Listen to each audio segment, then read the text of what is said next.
Frères et sœurs dans le Seigneur, bonjour. Que le Seigneur vous bénisse encore. Une fois de plus, nous sommes connectés parce que nous avons à cœur de pouvoir avancer ensemble avec le Seigneur. Amen. On va rapidement prier et on va parler d'un sujet vraiment qui nous regarde tous. Prions. Seigneur, nous te bénissons et te rendons grâce parce que tu es le Dieu qui nous guide, parce que tu es le Dieu qui nous transforme, tu es le Dieu qui nous touche et qui nous convainc. Voilà maintenant, Seigneur, nous voulons partager sur un point qui est vraiment important. Guide nos cœurs au nom puissant de Jésus afin que nous puissions recevoir ce qui vient de toi. Au nom puissant de Jésus-Christ de Nazareth. Amen. Alors, nous sommes dans le cadre des GC, soldats de Jésus-Christ, soldats de Jésus-Christ, dans le cadre de la retraite spirituelle qui aura lieu à Merano le 31 octobre au 3 novembre. Amen. Ça sera une retraite et un moment merveilleusement merveilleux. Excusez-moi la répétition. Donc, et le titre de la retraite, c'est le Dieu qui restaure. Amen. Et comme d'habitude, nous avons l'habitude de nous préparer. Amen. Parce que la Bible dit, prépare-toi à la rencontre de ton Dieu pour pouvoir entrer dans ce moment. Parce que ce sont des moments vraiment importants que nous prenons avec le Seigneur. Donc cette fois, nous voulons faire quelque chose de différent. Déjà comme groupe, et nous voulons toujours innover. Amen. Parce que l'innovation, c'est Dieu. Dieu nous appelle d'aller de gloire en gloire. C'est-à-dire, il y a des niveaux de gloire, il y a des niveaux de foi. Et Dieu nous appelle à nous aller franchir tous. La Bible nous demande de prier. Et dans le cadre peut-être du groupe d'intercession, nous voulons vous préparer à cela. Parce que des fois, nous vous demandons de prier, mais nous ne vous disons pas souvent pourquoi prier. Vous comprenez? Parce que quelqu'un peut prendre que, ok, c'est normal de prier, c'est normal de jeûner, mais deux fois, je me suis rendu compte que vraiment, les gens ne savent pas pourquoi est-ce qu'ils doivent le faire. Pourquoi est-ce qu'on doit prier en groupe? Pourquoi est-ce qu'on doit prier ensemble pour la préparation de cet événement, pour ce rendez-vous que nous avons pris avec Dieu à Merano. Amen.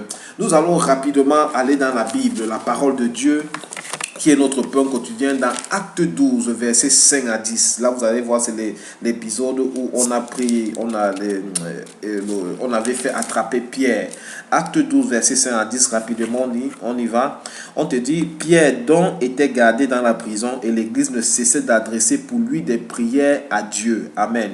La nuit qui précédait le jour où Hérode allait le faire comparaître, Pierre, lié de 2 chaînes, dormait entre 2 soldats, et les sentinelles devant la porte gardait la prison. Et voici un ange du Seigneur survint et une lumière brilla dans la prison. L'ange réveilla Pierre et le frappa au côté en disant, lève-toi promptement.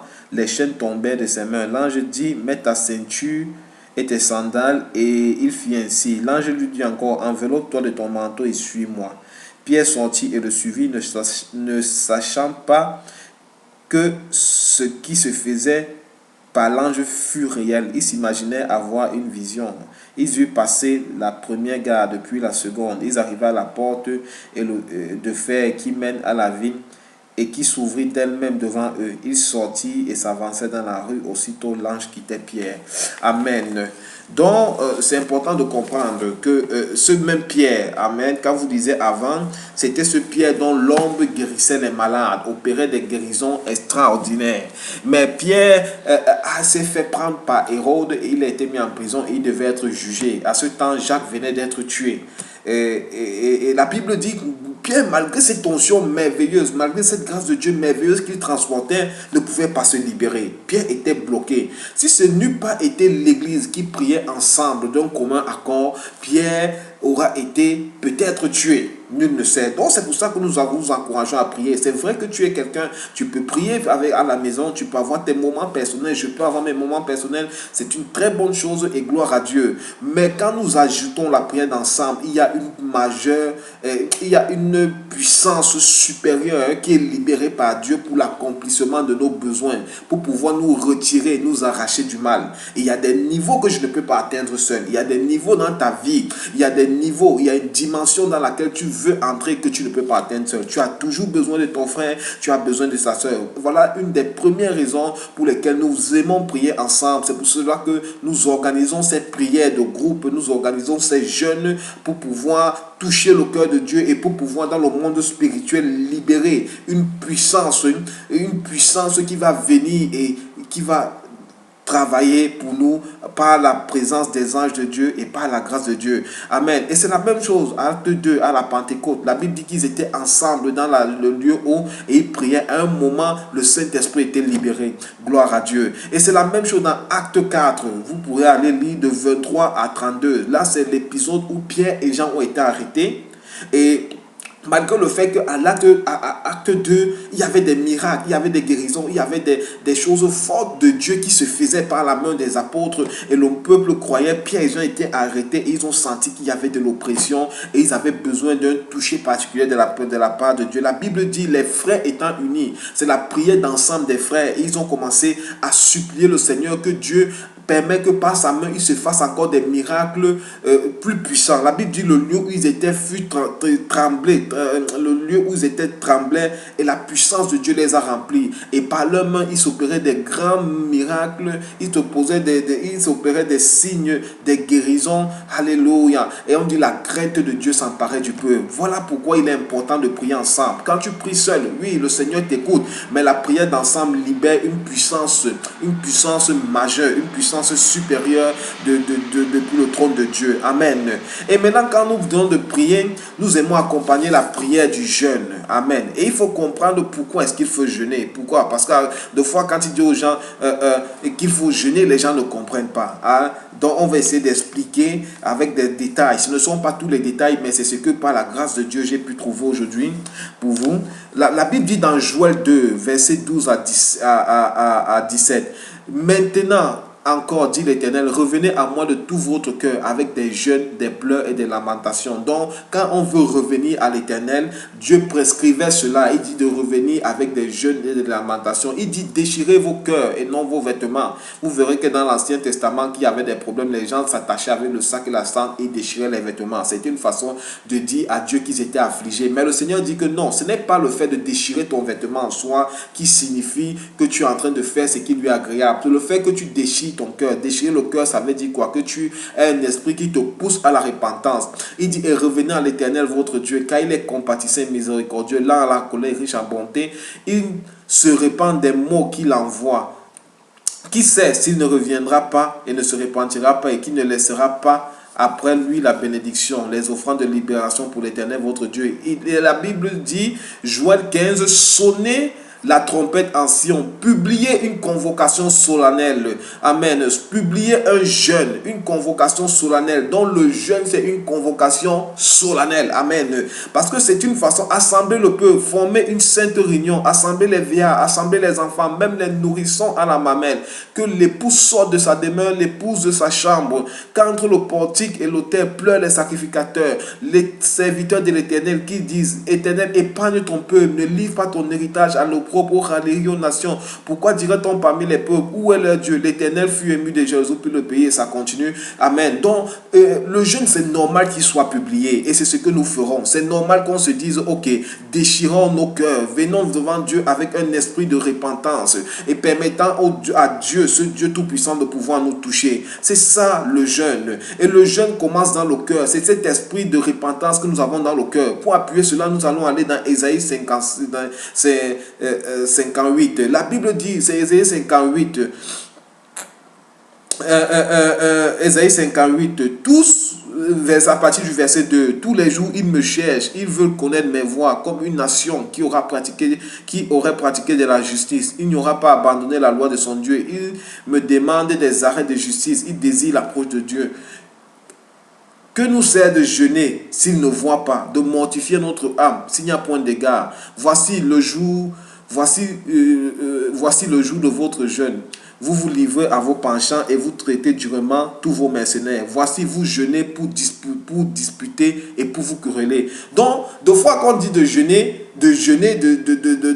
selon le modèle qu'on va expliquer, que nous connaissons la plupart de nous, les gens disent que non, le vrai jeûne c'est Ésaïe 58. C'est vrai que le jeûne c'est Ésaïe 58 comme la Bible dit, mais le problème que Dieu avait, ce n'était pas le fait peut-être de se priver de quelque chose, parce que se priver, ce n'est pas se priver qui touche la main de Dieu, mais se priver, comme nous l'avons vu dans Joël, c'est une façon d'humilier de son âme et de revenir, d'avoir un cœur repentant. Mais Dieu a expliqué pourquoi est-ce qu'il ne répondait pas à son peuple dans Ésaïe 58. Il dit, Voici le jour de votre jeûne, vous vous livrez à vos penchants et vous traitez durement vos mercenaires. C'est-à-dire, dans leur cœur, il n'y a même pas un esprit de repentance. Il n'y a pas un esprit d'humiliation pour permettre à Dieu de pouvoir nous toucher. Parce que la Bible dit, humiliez-vous sur la toute-puissante main de l'Éternel afin qu'il vous élève au temps convenable et déchargez sur lui tous vos soucis, car lui-même, il a dit, il prendra soin de vous. Amen. Il dit, voici, vous jeûnez pour disputer et pour quereller. Vous frappez méchamment du poing, vous jeûnez pas comme le veut ce jour, pour que votre voix soit entendue en haut. Ça veut dire que si notre voix s'attendait, pour que notre prière, notre façon de faire, nos doléances, nos supplications soient entendues dans le ciel, il y a une façon de jeûner. Il dit, est-ce au jeûne auquel je prends plaisir, le jour où est-ce le jeûne auquel je prends plaisir? Écoutez, un jour où l'homme humilie son âme, donc Dieu les reprenait pour dire que, écoutez, vous n'êtes pas écouté de moi parce que votre âme n'est pas humiliée. Courbez la tête comme un jonc et se coucher sur le sac et la cendre. Est-ce là que tu appelles un vrai jeûne, un jour agréable à l'Éternel? Donc, parce que ce qu'on oublie, c'est que Dieu n'est plus sur les faits extérieurs, mais il regarde au cœur. Le jeûne doit être premièrement dans le cœur. Voici le jeûne auquel je prends plaisir. Détache la chaîne de la méchanceté, déloue les liens de la servitude, renvoie libre les opprimés et que l'on rompe tout espèce de joug. Amen. Partage ton pain avec celui qui a faim et fais entrer dans ta maison le malheureux sans abri. Si tu vois un homme nu, couvre-le et ne te détourne pas de ton semblable. Alors ta lumière poindra comme l'aurore et la guérison gênera promptement. Ta justice marchera devant toi et la gloire de l'Éternel t'accompagnera. Alors tu appelleras et l'Éternel répondra. Tu crieras, il dira, me voici. Si tu es loin au milieu de toi, le jour, les gestes menaçants et les discours injurieux. Amen. Et puis ça continue. Donc le problème avec le peuple, c'était pas qu'ils ne jeûnaient pas. Donc ils déchiraient le sac et les vêtements, ils avaient le sac et la cendre, mais le cœur n'y était pas. Et la Bible dit que Dieu sonde les cœurs et les reins. Donc tu peux avoir une attitude pieuse, mais quand Dieu sonde ton cœur, tu se rends compte que tu n'es pas sincère dans ton cœur et là Dieu ne t'exaucera pas. Parce qu'on ne trompe pas Dieu, on ne joue pas avec Dieu. Dieu c'est un grand Dieu et c'est Dieu, point. Donc, pour jeûner, c'est d'abord le cœur qui doit aller. Quand le cœur y va, quand le cœur y est, quand il y a une attitude de repentance, qu'il y a une attitude où on dit que, ok Seigneur, nous nous humilions devant toi. Nous avons besoin que toi tu nous rencontres. Nous avons besoin que toi tu touches notre vie.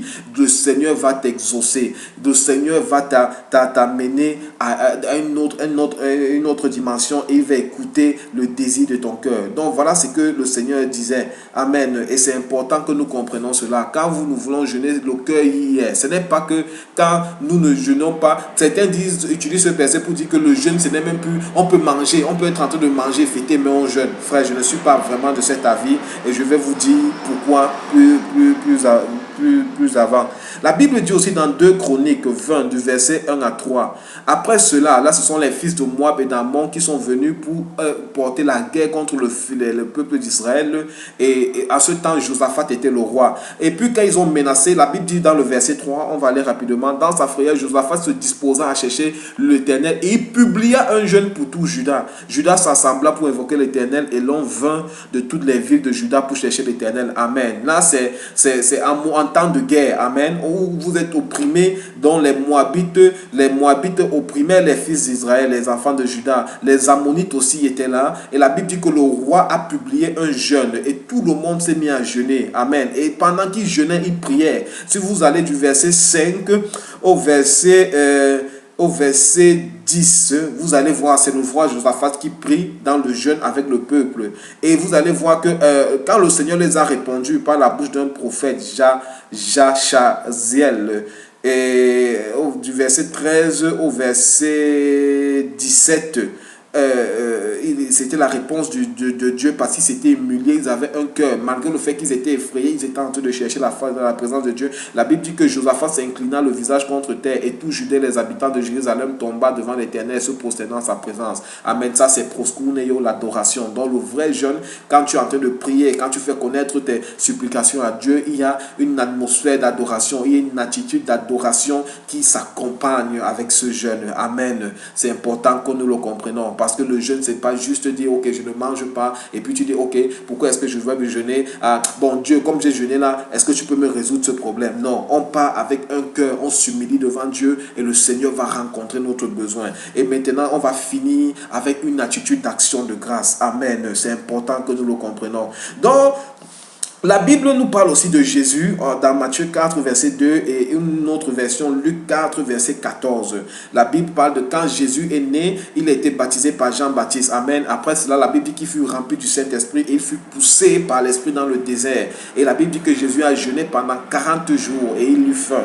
Et la Bible dit dans Luc 4, après que Jésus ait jeûné pendant 40 jours, et on dit Jésus revêtu de la puissance, retourna en Galilée et sa renommée se répandit. Donc jusqu'à ce que Jésus ait fini son jeûne, c'est là qu'il a eu le manteau de la puissance de Dieu. C'est pour ça que la Bible dit que nous serons baptisés du Saint-Esprit et de feu. Le Saint-Esprit, c'est la plénitude de l'intérieur. Le feu, c'est le manteau de l'extérieur qui te permet d'exercer le ministère. Et c'est là que sa renommée s'est répandue. Donc, quand nous vous demandons de jeûner aussi, c'est pour que la grâce que Dieu a déjà mise sur ta vie puisse avoir un revêtement supérieur. Amen. Afin que tu puisses recevoir le feu de Dieu. Afin que tu puisses aussi, et nous puissions être les uns pour les autres, une source de bénédiction. Donc le jeûne sert aussi à ça. Le jeûne avec un esprit humble, un esprit qui s'humilie devant Dieu, sert aussi à ça pour le revêtement de l'extérieur qui est l'onction de puissance, si vous voulez. Ça nous permet d'opérer.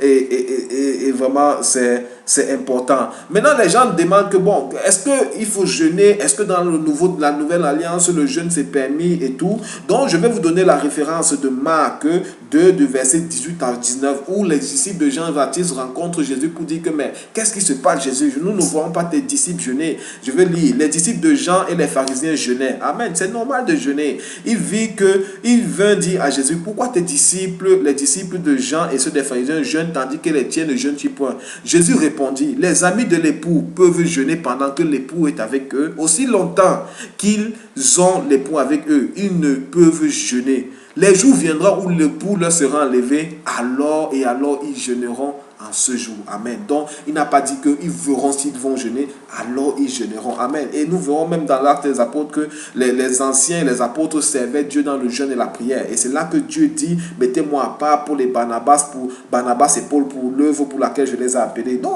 le jeûne est biblique et Jésus conseille le jeûne. Jésus lui-même a jeûné. Il est l'exemple par excellence et nous devons le ressembler.